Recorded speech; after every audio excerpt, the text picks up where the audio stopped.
الحمد لله رب العالمين والعاقبة للمتقين والصلاة والسلام على سيد الرسل وخاتم الأنبياء والمرسلين وعلى آله الطيبين وأصحابه الطاهرين أما بعد فأعوذ بالله من الشيطان الرجيم بسم الله الرحمن الرحيم وما ينطق عن الهوى إن هو إلا وحي يوحى صدق الله العظيم وصدق رسوله النبي الكريم الأمين المكين الرؤوف الرحيم قال الله تبارك وتعالى في شان حبيبه مخبرا وآمرا إن الله وملائكته يصلون على النبي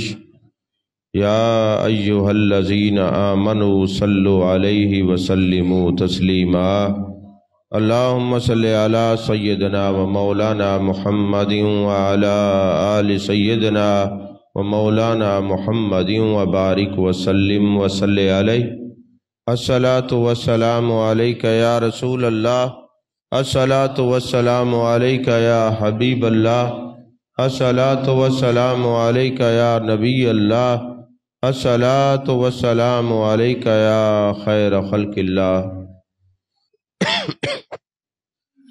تمام تعریفیں اللہ تبارک و تعالیٰ کے لیے ہیں جو خالق کائنات بھی ہے، مالک ششجہات بھی، جو احد بھی ہے، صمد بھی ہے، جس کی شان لم یلد بھی ہے ولم یولد بھی۔ لا تعداد ہدیہ درود و سلام بارگاہ سید الانام شفیع رحمت والی امت شاہ خوباں جان جانا شہنشاہ حسینہ سید سروراں سیاہ لا مکاں تتمہ دوراں سرخیل زہرہ جمالاں رازدان ما اوہا شاہد ما تغا صاحب علم نشرہ معصوم آمنہ احمد مجتبہ حضرت محمد مصطفیٰ صلی اللہ علیہ وآلہ وصحبہ وبارک وسلم کی دربار ناز میں اپنی عقیدتوں، ارادتوں، محبتوں کا خراج پیش کرنے کے بعد، عزیزان محترم، جس طرح آپ حضرات جانتے ہیں کہ ربیع الاول ربیع النور شریف کا مہینہ بڑی آب و تاب سے ذکر رسول کی صورت میں اپنی نورانی کرنوں سے ہم سب کو معمور و منور فرما رہا ہے۔ آج آپ کے سامنے جس آیت کو سرنامہ سخن بنایا ہے اس میں اللہ نے ارشاد فرمایا وما ینطق عن الہوی، میرے محبوب تو اپنی مرضی سے بات ہی نہیں کرتے، ان ہوا الا وحی یوحی، جب تک میں ان پر وحی نہ نازل فرماؤں۔ یعنی اللہ نے یہ بتایا کہ باقی تو معاملات کیسے ہو سکتے ہیں جو محبوب کی اپنی مرضی سے ہوں۔ محبوب کھاتے ہیں، پیتے ہیں، اٹھتے ہیں، چلتے ہیں، کوئی کام کرتے ہیں، بولتے ہیں، سب اللہ کی مرضی سے بولتے ہیں۔ اس آیت سے ایک بات جو سمجھ آئی ہے وہ یہ ہے کہ جو مختلف اعتراضات کیے جاتے ہیں جان کائنات صلی اللہ علیہ وسلم کی ذات بابرکات پر، اللہ نے اس کا رد فرما دیا ہے کہ جب میرا محبوب اپنی مرضی سے بات نہیں کرتا تو کوئی اور کام اپنی مرضی سے کیسے کرتے ہیں؟ تو لہذا جو بھی بات کرتے ہیں محبوب، جب تک محبوب کو میں نہ کہوں محبوب خود نہیں بولتے۔ اچھا، کچھ لوگ ہیں وہ کہتے ہیں ہم حدیث کو نہیں مانتے، وہ حجیت حدیث کے قائل نہیں ہیں۔ ایک بات یاد رکھیے گا کہ قرآن پاک کو جب تک زبان مصطفیٰ صلی اللہ علیہ وسلم کی تائید حاصل نہ ہو تو قرآن نہیں بنتا، کیونکہ اللہ نے فرمایا انہ لقول رسول کریم، یہ جو قرآن ہے نا میرے محبوب کا قول ہے، یعنی ان کی زبان سے نکلی ہوئی بات ہے۔ جب محبوب فرما دے زبان میری ہے کلام خدا کا ہے، یہ قرآن ہے، اور جب محبوب فرما دیں زبان میری ہے مگر مرضی خدا سے میں بول رہا ہوں، وہ حدیث ہے۔ اس کو یوں کہہ دیجئے، جب محبوب یہ فرمائے زبان میری ہے وہ بول رہا ہے تو قرآن ہے، اور جب فرمائے زبان میری ہے میں اللہ کی مرضی سے بول رہا ہوں، حکم سے بول رہا ہوں، اب بات اللہ کی ہے، زبان میری ہے، یہ حدیث ہے۔ اب ان کو جدا تو کوئی کر نہیں سکتا۔ قرآن بھی زبان مصطفیٰ صلی اللہ علیہ وسلم سے نکلا ہے، میرے آقا کا فرمان بھی آپ کی زبان ببرکات سے نکلا۔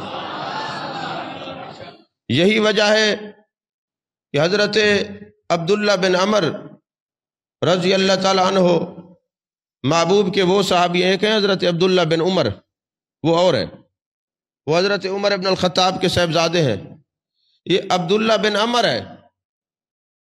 وہ ان کا کام کیا تھا؟ جانے جانا جو بھی ارشاد فرماتے وہ لکھتا رہتا، ہر بات لکھتا تھا، اس کی ڈیوٹی یہ تھی محبوب نے بولنا ہے، عبداللہ بن عمر نے لکھنا ہے۔ ایک دن چند لوگ کہنے لگے کہ تم جو ہر بات محبوب علیہ السلام کی لکھتے رہتے ہو تو کبھی جانے جانا عالم جلال میں ہوتے ہیں، کبھی عالم جمال میں ہوتے ہیں، تو آپ ہر بات نہ لکھا کریں۔ حضرت عبداللہ بن عمر نے لکھنا چھوڑ دیا تو جانے جانا جانے کائنات مصطفیٰ جان رحمت صلی اللہ علیہ وسلم کی جیسے نظر پڑی، آپ نے فرمایا اے عبداللہ بن عمر تم لکھتے کیوں نہیں؟ حضور یہ لوگ کہتے ہیں کہ کبھی آپ جلال میں ہوتے ہیں کبھی آپ جمال میں ہوتے ہیں، تو لہٰذا اسی لیے میں نے لکھنا چھوڑ دیا۔ میرے آقا نے فرمایا اکتب، لکھا کر، میری زبان میں سوائے حق کے کچھ نکلتا ہی نہیں ہے، میری زبان سے سوائے حق کے کچھ نکلتا ہی نہیں ہے۔ عزیزان محترم، اللہ تبارک و تعالی کہ محبوب کا میلاد ہر ایک پر فرض ہے۔ فرض میں اپنی طرف سے کہہ رہا ہوں، ویسے تو محبت کا تقاضا ہے۔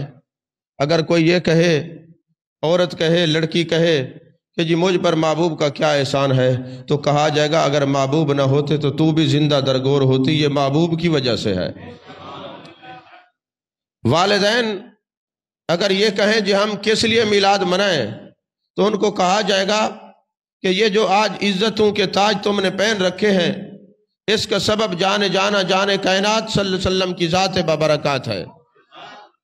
آج جو ماں زبان سے کہتی ہے وہ پورا ہو جاتا ہے۔ ماں باپ کی رضا میں خدا کی رضا چھپی ہوئی ہے۔ بوڑھے کو، بچوں کو، بیوہ کو، یتیموں کو، مساکین کو عزت دینے والے ایک ہی ذات ہیں، میرے آقا کی ذات ببرکات ہے۔ غریبوں کے ماوا و ملجا جانے جانا جانے کائنات صلی اللہ علیہ وآلہ وسلم ہے۔ بخاری شریف کے اندر ایک حدیث پاک ہے، ماں کی عظمت کے حوالے سے ہے۔ ایک جریج نامی بنی اسرائیل کا ولی تھا جو ہر وقت اللہ اللہ کرتا رہتا، عبادت کرتا رہتا تھا، ہر وقت اپنے حجرے کے اندر وہ جلوہ گر رہتا اور عبادت کرتا رہتا۔ اور ایک دن ایسا ہوا کہ وہ عبادت کر رہا تھا، نماز پڑھ رہا تھا، ماں نے اس کو آواز دی کہ بیٹے ادھر آؤ، میری بات سنو۔ وہ عبادت کرتا رہا، ماں نے یہ سمجھا کہ شاید میرے بلانے پہ نہیں آ رہا، اس نے کہا جا اللہ تجھے رسوا کرے۔ بس ماں کا یہ کہنا تھا کہ الزام لگ گیا۔ ایک فاحشہ عورت نے کہا کہ میرے پیٹ کے اندر جو بچہ ہے وہ حضرت جریج رضی اللہ تعالیٰ عنہ کا ہے۔ اب چونکہ یہ ماں کی بد دعا تھی، اثر تو نکلنا تھا، لیکن آپ طیب و طاہر تھے، پاکیزہ اور مقدس ہستیوں میں آپ کا شمار ہوتا تھا۔ جس وقت وہ بچہ پیدا ہو گیا تو حضرت جریج کی اللہ نے شان اور عزت اس طرح بڑھائی کہ انہوں نے اس بچے سے سوال کیا کہ بتا تو کس کا نطفہ ہے؟ اس نے کہا میں فلاں چرواہے کا نطفہ ہوں۔ جریج تو اللہ کے ولی ہے، جریج تو اللہ کے ولی ہے۔ اب ہوا کیا کہ جب لوگوں نے اتنی بڑی بات دیکھی کہ ایک بچہ پنگوڑے کے اندر کلام کر رہا ہے، تو انہوں نے پھر حضرت جرید کا آستانہ پہلے سے اچھا بنا دیا، اور پھر شب و روز ان کے چاہنے والوں کی لینیں لگی رہتی تھی۔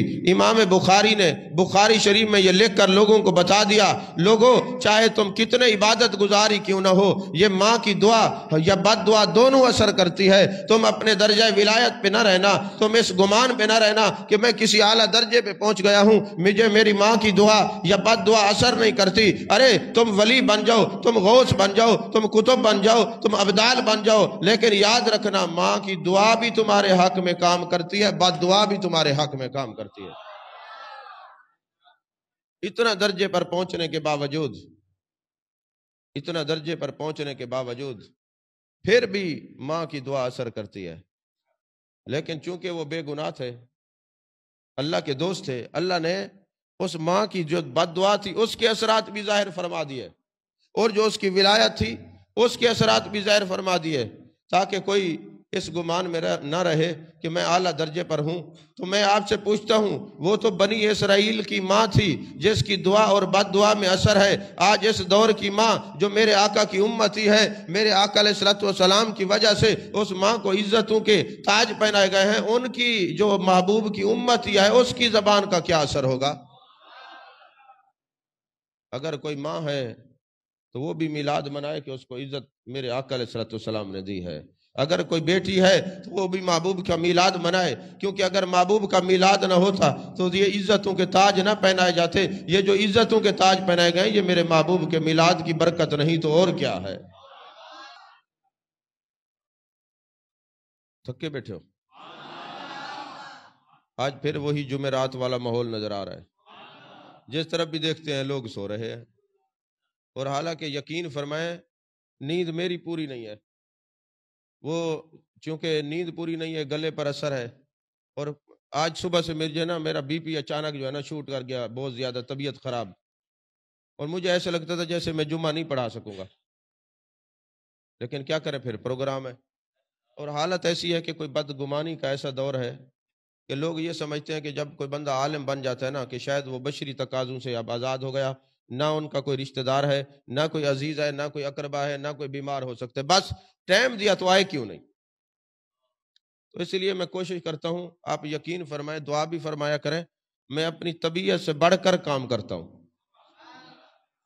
بعض اوقات ایسا ہوتا ہے میری طبیعت اجازت نہیں دیتی، اب رات ہم تقریباً 1 بجے آئے، ساری رات جو ہے نا وہ تیاری کرتے رہے، جمعے کا خطاب تیار کیا، جمعے کے بعد کا خطاب تیار کیا، پھر شام کو پروگرام ہے، پھر کل صبح کی نماز کے بعد پروگرام ہے، پھر دوپہر کو پروگرام ہے، پھر کل شام کو پروگرام ہے، پھر یہ پورا 12 ربیع الاول کے بعد تو زیادہ پروگرام ہے، یعنی شب و روز پروگرام ہے، اور پھر نئے لوگوں کی وجہ سے اور پرانے لوگوں کی چلے، پھر مزہ تو تب ہے نا کہ جب پرانے لوگ نہ ہوں، نئے بیٹھے ہوں تو بندہ تیاری نہیں کرتا، بات کر لیتا ہے۔ پھر یہ جو ملتان کے اندر کسی جگہ تقریر ہو، سارے پرانے اٹھ کے وہاں پہنچ جاتے ہیں، اور ان کی وجہ سے پھر مجھے نئی تقریر تیار کرنی پڑتی ہے۔ تو اللہ کرے گا محبوب علیہ الصلوۃ والسلام کے ذکر کی وجہ سے اللہ ہمیں اتنا توفیق دے گا کہ جس طرح ہم کام دین کا کرنا چاہتے ہیں اللہ اسی طرح ہم سے کروائے گا۔ اور پھر کئی ٹینشنیں بھی زندگی کے ساتھ چمٹی ہوئی ہیں، یعنی کسی بندے کو کہہ دو کہ بھئی آرام کرنا ہے، اب میں تقریباً 24 گھنٹے میں کوئی 1 گھنٹہ بھی مشکل سے سویا ہوں گا، وہ بھی میں لیٹا ہوں کہ مہمان آ گئے، انہوں نے کہا جی ہم نے تو ملنا ہے، ہم تو آئے اس تاڑ میں جمعہ گھر ہوں گے۔ اللہ کے نیک بندو، جمعہ تو آئے گھر ہوں گے لیکن ریسٹ نہیں ہوگا تو گلا کیسے کام کرے گا؟ تم طبیعت کو تو دیکھو، اور کام بھی کوئی نہیں، بس ویسے ملاقات کے لیے آئے تھے، وہ ملاقات آستانے پہ بھی ہو سکتی تھی، پھر چوپے سے لیے کر جاتے ہیں کہ جو دروازے پہ آ گیا کیا کہیں۔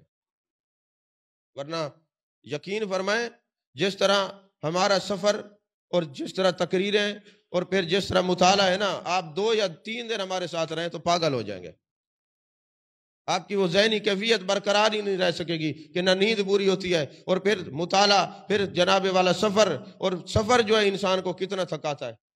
اور پھر ماشاءاللہ ہمارے سنی اگر وہ 10 بجے کا ٹائم لیں گے تو 12 بجے تقریر شروع کریں، 12 بجے کا ٹائم لیں گے تو 2 بجے رات کو شروع کریں گے۔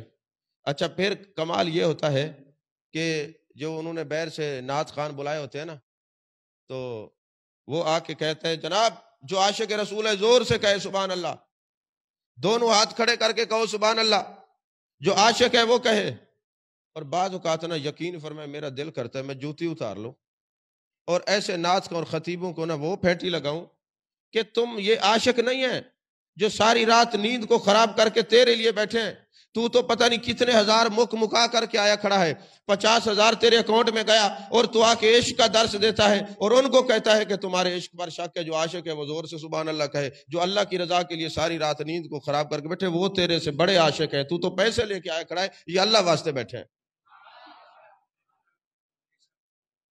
اور پھر جناب والا ہوتا کیا ہے, مجھے یاد نہیں آج تک کسی نعت خان ہے, یہ بشیرن کی بات اس لیے نہیں کر رہا, یہ اس کی تو مجبوری ہے, ساتھ ہوتا ہے گاڑی اس نے چلانی ہوتی ہے, ورنہ عمومی جو نعت خان ہے نا ان کی یہ طبیعت ہوگی, یہ علماء کو سنتے ہی نہیں ہے. جب بھی کوئی تقریر کا وقت ہوگا ذلیل کریں گے, 2 بجے تک ہم ان کی وجہ سے بیٹھے رہتے ہیں مشقت میں, جب 2 بجتی ہے پھر حضرت ہم نے کسی اور جگہ حاضری دینی ہے, یہ نہیں سنتے. اور اگر آپ کسی کو کھڑا کر دیں اور اس سے پوچھیں کہ ضروریات دین کیا ہے, ان کو پتہ ہی نہیں ہے. ان سے پوچھ رہے ضروریات اہل سنت کیا ہے, ان کو پتہ نہیں ہے. مجھے تو یہ یقین کامل ہے ان سے تیسرا کلمہ سن لیں وہ بھی نہیں آتا الا ماشاءاللہ. مگر ویسے دیکھیں تو جو ہاتھ کھڑے نہیں کرے گا وہ عاشق نہیں ہے, جو ہاتھ کھڑے کرے گا وہ مدینے جائے گا, جو عاشق جو جناب والا اس ہفتے چلا جائے گا اگلے مہینے چلے گا. عجیب حیرت ہے, ایسے ہمیں ایسی جو ہے نا وہ مخمسے کا شکار کر دیا گیا ہے کہ بس جس کو دیکھو جنت کی ٹکٹ لیا پھرتا ہے. جنت اتنی آسان ہے. تو میں نے بھی یہ پروگرام بنایا کہ جو ایک دفعہ ذلیل کرے گا پھر ادھر جانا ہی نہیں ہے, کیونکہ جب ہم نے جانا اللہ کی رضا کے لیے تو ہم تو اللہ کی رضا چاہتے ہیں, لیکن جس نے بلایا وہ اپنا دکھاوا چاہتا ہے. اچھا پھر کئی اب ایک اور نئی مصیبت کھڑی ہو گئی ہے کہ 2-4 روپے کی کتابیں لیں گے جی, قرآن اندازی ہو رہی ہے. بھئی کرنی ہے تو کرو, ہمارے لیے کیا مصیبت بنا رکھی ہے تم نے. ہم نے ساری رات 2 بجے تک تمہارے پاس بیٹھے, اگلے دن پھر 4 تقریریں کرنی ہے. یعنی ایک عجیب قسم کا جناب والا لوگوں نے تماشا بنا رکھا ہے یہ میلاد کے نام پر. یہ میلاد اس طرح نہیں ہوتے. میلاد کا تو طریقہ یہ ہے, ایک اچھا قرآن پڑھنے والا, ایک قاری ایک تلاوت کرے, ایک عاشق رسول نعت خاں جو پیسوں کے لیے نہ آئے, بابا قائد اعظم کے لیے نہ آئے, زہرا کے بابا کے لیے آئے, وہ نعت پڑھے, پھر اس کا آگے مقدر, پھر درس قرآن اور درس حدیث ہو, اس کے بعد دعا, تاکہ جا کے لوگ ریسٹ کریں, صبح تسلی سے نماز پڑھ سکیں. کیونکہ اعلیٰ حضرت فاضل بریلوی, اچھا لکھا ہوتا ہے فکر ترجمان رضا. اب اس کا معنی یہ بنتا ہے اس کو اعلیٰ حضرت کی اور فکر لگی ہوئی ہے. حالانکہ بات تو یہ تھی کہ جو افکار اعلیٰ حضرت چھوڑ کے گئے نا اس کی ترجمانی کرنے والا, اس کو کہتے ہیں فکر ترجمان رضا. اور یہ لگتا ہے کہ اس کو فکر پڑی کہ اعلیٰ حضرت کیا کہہ گئے, اعلیٰ حضرت کا کیا فتویٰ ہے. اعلیٰ حضرت نے یہ فرمایا محفل میلاد مختصر کروایا کرو تاکہ لوگوں کا ذوق باقی رہے. اگر کسی نے بغیر ذوق کے جانے جانا کی تعریف سنی, ہو سکتا ہے مرتے وقت اس کا خاتمہ اچھا نہ ہو. اتنی دیر ذکر رسول کرو, اتنی دیر ذکر رسول صلی اللہ علیہ وسلم سنو جب تک تمہارا دل لگا رہے.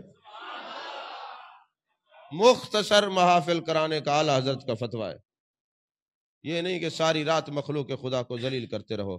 بہرحال اللہ نے فرمایا وما ینطق عن الہویٰ ان ہوا الا وحی یوحیٰ. محبوب جب آپ اپنی مرضی سے بولتے ہی نہیں ہیں, جب تک آپ کا رب آپ پر وحی نازل نہ کرے. محبوب اپنی مرضی سے نہیں بولتے, اور پھر جب بولتے ہیں اس کی مرضی سے بولتے ہیں. جو کہتے ہیں وہ ہو جاتا ہے, جو زبان سے نکلتا ہے وہ بات پوری ہو جاتی ہے. میرے آقا علیہ الصلوۃ والسلام کے سامنے ایک شخص بائیں ہاتھ سے کھا رہا تھا, وہ مسلمان نہیں تھا, وہ بائیں ہاتھ سے کھا رہا تھا. جانے جانا نے دیکھا, میرے آقا کی نظر پڑی, فرمایا تیرا دائیں ہاتھ کام نہیں کرتا, تو دائیں ہاتھ سے کیوں نہیں کھاتا, دائیں ہاتھ سے کھانا چاہیے, اس سے اللہ راضی ہوتا ہے. اس نے کہا حضرت میرا دائیں ہاتھ حضور سوکھا ہوا ہے, خشک ہے, اور میں کام نہیں کرتا. میرے آقا نے فرمایا کون کا ذالکا, اگر نہیں سوکھا ہوا تو پھر ایسا ہو جا. پھر کیا دیکھتے ہیں کہ پوری زندگی اس کا وہ دائیں ہاتھ سوکھا رہا, منہ تک جاتا ہی نہیں تھا, کیونکہ میرے آقا کی زبان سے جو نکل گیا تھا.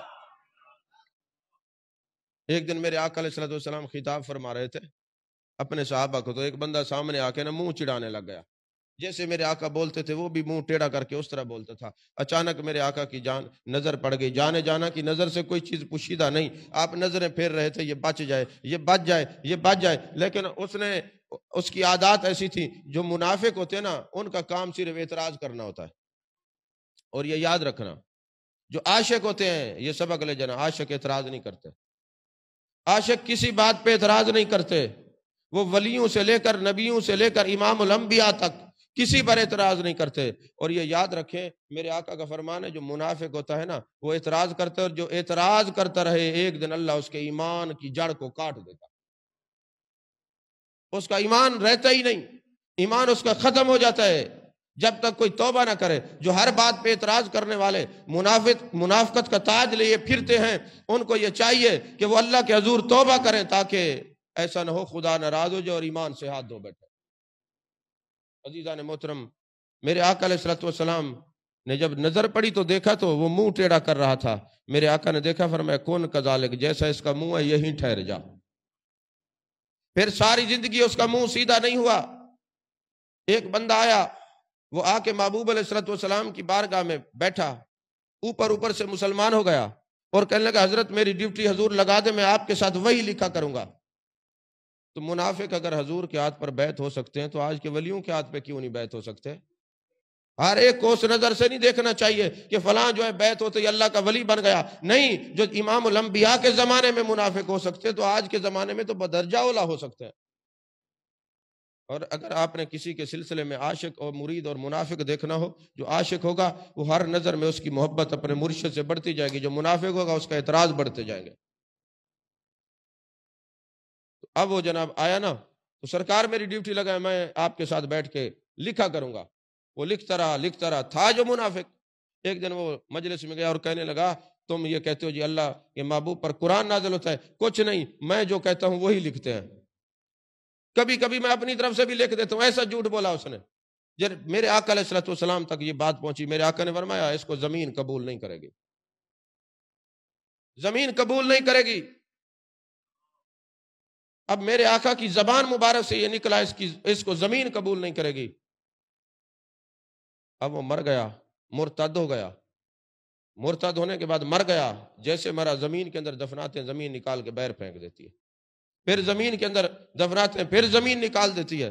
وہ بڑے پریشان ہوئے، اس کے جو منافق دوسرے تھے انہوں نے کہا شاید یہ مسلمانوں میں گیا تھا پھر ہٹ آیا ہے تو یہ آتے ہیں ان کی قبر نکال کے باہر پھینک دیتے ہیں، چلو پہرا دیتے ہیں۔ اب وہ اس کو دفناتے، رات کو قبر پھٹتی، پھر زمین سے باہر۔ آخر کار وہیں وہ اس کا جسم پڑا پڑا گل کے جو ہے نا وہ مٹی کے اندر بکھر گیا، مگر زمین نے اس کو قبول نہیں کیا، کیونکہ جانے جانا کی زبان سے نکلا تھا تجھے زمین قبول نہیں کرے گی، کیونکہ اللہ نے فرمایا فلا وربک لا یؤمنون حتی یحکموک، محبوب تیرے رب کی قسم وہ مومن ہی نہیں جو تجھے اپنا حاکم نہ مان لے۔ حاکمیت زمین پر بھی میرے مصطفیٰ کی ہے، حاکمیت آسمان پر بھی میرے مصطفیٰ کی ہے۔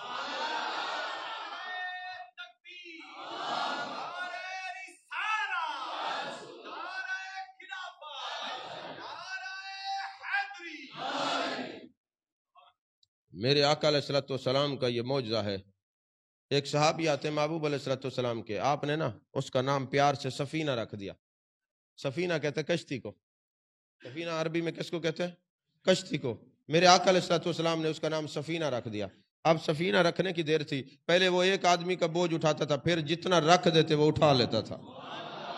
یعنی محبوب نے ایسا نام بدلا کہ نام بدلتے اس کا کام ہی بدل گیا۔ پھر اس کے اوپر جس طرح کشتی کے اوپر سامان لاد دیا جاتا ہے، اس صحابی کے اوپر جتنا بھی سامان لادتے تھے وہ اٹھا لیتا تھا۔ یہی حضرت سفینہ رضی اللہ تعالیٰ عنہ جا رہے تھے، راستے میں ایک شیر آیا، شیر کھانے کے لیے حضرت سفینہ کو جیسے دوڑا آگے آیا، اس نے منہ کھولا تو حضرت سفینہ نے کہا اے شیر تجھے نہیں پتا میں نبی پاک صلی اللہ علیہ وسلم کا غلام ہوں۔ شیر نے راستہ دیا اور دم ہلاتا ہوا آگے چلا اور راستہ بتایا حضرت سفینہ رضی اللہ تعالیٰ عنہ کو۔ اور بڑے بڑے علماء سے سنا ہے، محدثین سے سنا ہے کہ آخر حضرت سفینہ نے یہ کیوں کہا کہ اے شیر میں نبی پاک کا غلام ہوں، یہ نہیں فرمایا میں اللہ کا بندہ ہوں۔ کہا بات دراصل یہ ہے آپ صحابی رسول تھے، آپ جانتے تھے کہ اس شیر نے اگر حیا کرنا ہے تو میرے مصطفیٰ کا حیا کرنا ہے، اگر اس جانور نے لحاظ کرنا ہے تو جانے جانا کا لحاظ کرنا ہے۔ اگر میں اس کو کہوں کہ میں اللہ کا بندہ ہوں، یہ کہے گا میں بھی اللہ کی مخلوق ہوں، میری ڈیوٹی ہے مخلوق کو کھانے کی، مجھے اجازت ہے۔ کہا اس لیے یہ اللہ کا نام نہیں لیا، رسول اللہ کا نام لیا کہ یہ ارسلت الی الخلق کافہ، جتنی چیزیں اللہ نے تخلیق کی ہیں میرے آقا سب کے رسول ہیں، اگر یہ شیر حیا کرے گا تو جانے جانا کا حیا فرمائے گا۔ یہی وجہ ہے زرار بن ادور رضی اللہ تعالیٰ عنہ صحابی رسول ہیں، میرے آقا کا وصال ہو گیا، میرے آقا اپنی مزار مقدسہ میں جلوہ گر ہیں، حضرت زرار بن ازور رضی اللہ تعالیٰ عنہ اپنے گھوڑے پہ جا رہے ہیں، گھوڑا زخمی ہے، آپ گھوڑے کو لکڑی کے ساتھ مارتے ہیں کہ تیز دوڑ، وہ نہیں دوڑتا، تو حضرت زرار بن ازور نے کہا یہ بیمار تو ہے، اس کو زخم بھی لگے ہوئے ہیں، جنگ اس نے کی ہے، یہ چل نہیں سکتا، چابک سے یہ چلتا نہیں ہے، اب کون سی ایسی بات اس سے کروں کہ یہ تیز تیز چلنا شروع ہو جائے؟ تو فوراً خیال آیا کہ نام مصطفیٰ کا تو جانور بھی حیا کرتے ہیں، کیوں نہ رخ مصطفیٰ کا اس کو میں حوالہ پیش کروں۔ کہنے لگے اپنے گھوڑے کو، حضرت زرار بن ازور رضی اللہ تعالیٰ عنہ فرماتے ہیں وہ گھوڑے تیز تیز قدموں سے چل، ورنہ میں دربار رسالت مآب میں تیری جا کے شکایت کر دوں گا، دربار رسالت مآب صلی اللہ علیہ وسلم میں تیری شکایت کر دوں گا۔ میرے آقا روضہ پاک میں تھے، وصال ہو گیا تھا۔ حضرت زرار بن ازور اور دوسرے صحابہ کہتے ہیں خدا کی قسم، جیسے ہی حضرت زرار بن ازور نے اس گھوڑے کو میرے آقا علیہ السلام کا نام لیا، وہ سب سے تیز ہو گیا، پتہ چلتا تھا وہ بجلی کا براق بن گیا ہے۔ یعنی جانور ہو کے میرے مصطفیٰ کے نام کا لحاظ کریں، اور یہ انسان ہو کے کہیں کہ تم نام کیوں لیتے ہو، کہاں لکھا ہے؟ وہ جانور ہو کے عظمت مصطفیٰ کو پہچانے، ان کے سامنے عظمت مصطفیٰ صلی اللہ علیہ وآلہ وسلم کا حوالہ رکھ دیا جائے، ان کو بات کر دی جائے، وہ جانور ہو کے مان جائے، اور یہ انسان ہو کے اپنے نبی کا نام نہ مانے، پھر نام کس کا مانے گا؟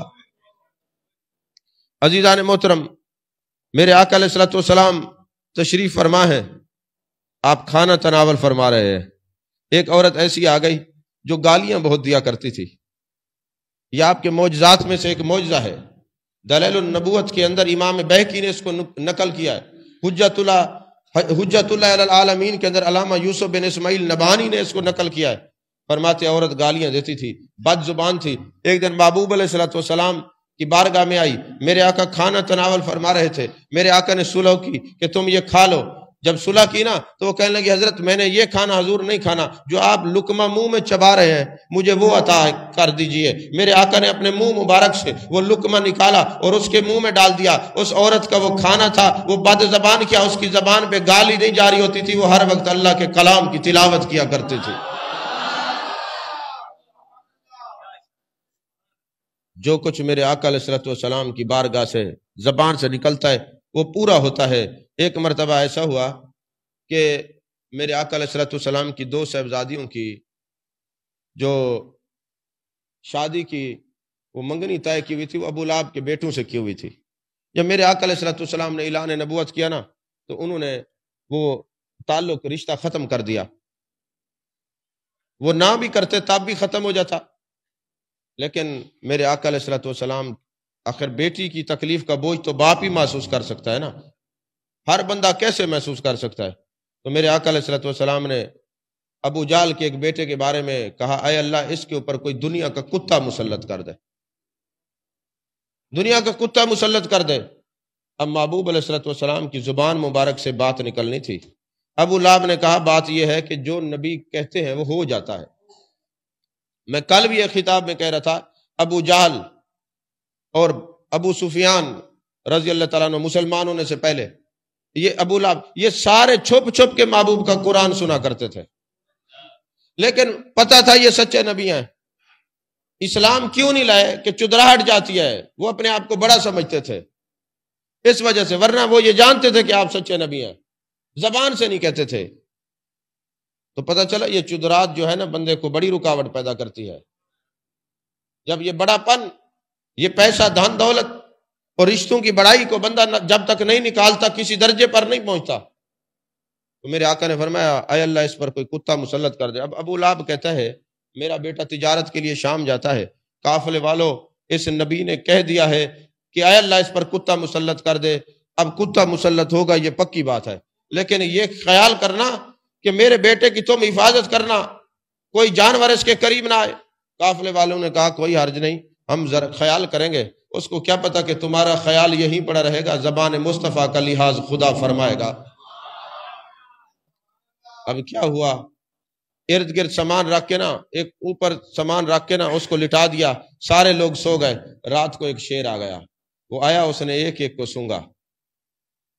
شیر سونگ کیوں رہا تھا؟ وہ دیکھ رہا تھا کس کے منہ سے بے ادبی کی بو آتی ہے۔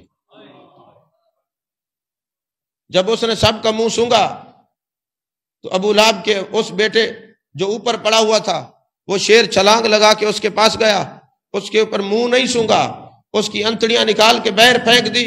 چشم فلک نے دیکھا کہ جو جانے جانا کہ زبان سے بات نکلتی ہے وہ اللہ اس کو پورا کر دیتا ہے۔ اچھا، میں جب یہ روایت پڑھتا ہوں تو میں حیران ہوتا ہوں کہ وہ جانور ہو کے، وہ شیر ہو کے، اس کو بے ادبی کی بدبو آ جاتی ہے۔ ہم انسان ہوتے ہیں اور گستاخ لوگوں کے ساتھ بیٹھے رہتے ہیں، ہمیں تو بدبو نہیں آتی۔ کبھی ہم نے غور کیا ہے؟ اس کی سبب یہ ہے کہ جب کوئی بندہ ہم وقت بدبو کے اندر رہے نا، تو ایک لمحہ آتا ہے اس کو بدبو محسوس ہی نہیں ہوتی۔ ہمارے افکار، ہمارے نظریات، ہمارے عقائد اتنے پراگندہ ہو گئے ہیں کہ ہم وہ اس سوچ کو سمجھ ہی نہیں سکتے۔ جو لوگ عشق مصطفیٰ میں رہنے والے ہیں، آخر کیا وجہ ہے کہ آپ کے محلے میں ایک بندہ ایسا بھی ہے جو گستاخوں سے ملنا پسند نہیں کرتا، اور ایک بندہ ایسا بھی ہوتا ہے کہ جو ان سے ملنا پسند کرتا ہے۔ دیکھا یہ جاتا ہے کہ وہ عشق مصطفیٰ میں رہتا ہے، وہ خوشبو مصطفیٰ میں رہ کے بدبو میں جانا نہیں چاہتا، اور ایک بندہ بدبو میں رہتا ہے، اس کو خوشبو جو ہے درست نہیں کر سکتی، اس کا ہاضمہ خراب کرتی ہے۔ مولانا روم نے مثنوی شریف میں ایک روایت لکھی، کہتے ہیں کہ جی ایک ایسا آدمی تھا کہ وہ عطر کی دکان سے گزرا، عطار کے سامنے سے گزرا نا، وہ بے ہوش ہو گیا۔ اب لوگوں نے اس پر پانی پھینکا، بڑی کوشش کی کہ یہ اس کو ہوش آ جائے، ہوش نہیں آتا تھا۔ اس کا بھائی آ گیا، اس نے کہا یہ ہر وقت گندگی میں کام کرتا رہتا ہے، بدبو میں رہتا ہے، اس کو تم ہوش نہیں لا سکتے، میں ہوش لگاتا ہوں۔ اس نے گندگی جوتی پر لگا کے اس کے ناک کے قریب کی، اٹھ کے بیٹھ گیا۔ اس نے کہا جو ہر وقت گندگی میں رہے اس کو خوشبو کہاں اثر کرتی ہے، بے ہوش ہی ہوگا نا۔ نہیں سمجھ آئی؟ یہی وجہ ہے کہ گندے عقیدے کے لوگوں کے ساتھ رہ رہ کے آج میلاد کوئی مناتا ہے، تکلیف کسی کو ہوتی ہے، پرابلم کسی کو ہوتی ہے۔ مولانا روم نے لکھا کہ دو کیڑے تھے، وہ آپس میں کزن تھے، خالہ زاد بھائی تھے۔ کیڑوں میں بھی تو خاندان ہوتے ہیں نا، تو وہ آپس میں کزن تھے، خالہ زاد بھائی تھے کیڑے، اور ایک کیڑا گوبر میں رہتا تھا، ایک پھولوں کی نرسری میں رہتا تھا۔ میں نے کیا کہا ہے ذرا بات کو سمجھنا۔ ایک شب و روز میلاد میں رہتا تھا، ذکر رسول میں رہتا تھا، عطر کی محفل میں رہتا تھا، جہاں محفلیں ہوتی ہیں خوشبوئیں تو آیا کرتی ہیں۔ ارے ذکر رسول کی خوشبو تو عرش معلیٰ تک جاتی ہے۔ حدیث پاک ہے جب زمین پر محبوب کا ذکر ہو رہا ہو، خوشبو عرش پر جاتی ہے۔ فرشتے ایک دوسرے سے پوچھتے ہیں یار یہ زمین سے خوشبو کیسی آ رہی ہے؟ تو ان کو کہا جاتا ہے یہ ذکر رسول کی خوشبو ہے جو زمین سے لے کر آسمان سے لا مکان تک آ رہی ہے۔ اب وہ دو کیڑے خالہ زاد بھائی ہیں، ایک گوبر کا کیڑا، ایک نرسری کا کیڑا۔ نرسری والے نے کہا کہاں گندگی میں پڑے رہتے ہو، در در بھی دھکے کھاتے ہو، تو ادھر آؤ نا، ذرا ایک در پہ بیٹھ جاؤ، ادھر آؤ نا۔ اس نے کہا چلے آئیں گے کسی دن تمہارے پاس بھی۔ اور ایک دن ایسا ہوا کہ نرسری میں وہ گندگی والا کیڑا آ گیا۔ اب اس نے جو پھولوں والا کیڑا تھا اس نے کہا یہ گلاب کا پھول ہے، یہ چمیلی کا پھول ہے، یہ رات کی رانی کا پھول ہے، یہ فلانا پھول ہے، یہ فلانا پھول ہے۔ اب جو کیڑا جو گندگی والا تھا وہ پھرتا رہا، اچھا اچھا اچھا اچھا کرتا رہا۔ بعد میں کہا کیسی لگی خوشبو؟ اس نے کہا مجھے تو نہیں آئی۔ نہیں سمجھ آئی؟ ہاں، مجھے تو نہیں آئی۔ اس نے کہا ذرا ناک دکھانا۔ جب ناک دکھائی تو اس کے اندر گندگی سوکھی ہوئی تھی۔ اس نے کہا بدبخت جب تک یہ گندگی ناک سے نہیں نکالے گا تجھے پھولوں کی خوشبو کیسے آئے گی؟ تو بد عقیدگی کی گندگی جب تک سینے سے نہیں آئے گی تو علم نشرہ کے سینے والے نبی کا ذکر کیسے پسند ہوگا؟ تو ذکر تو ان لوگوں کو پسند ہوگا نا جو محبوب کے ذکر کی خوشبو سے سرشار رہتے ہیں، جو محبوب کے ذکر کی خوشبو سے معمور رہتے ہیں۔ اللہ تعالیٰ سے دعا ہے، ابھی تقریر شروع کر رہے تھے، وقت ختم ہو گیا، جو میں تیاری کر کے آیا تھا وہ نہیں کر سکا، زندگی نے وفا کی، تو اگلے جمعے کو پھر یہیں سے شروع کریں گے۔ اللہ ہم سب کو حضور کی محبت نصیب فرمائے، آمین آمین، وآخر دعوانا الحمدللہ رب العالمین۔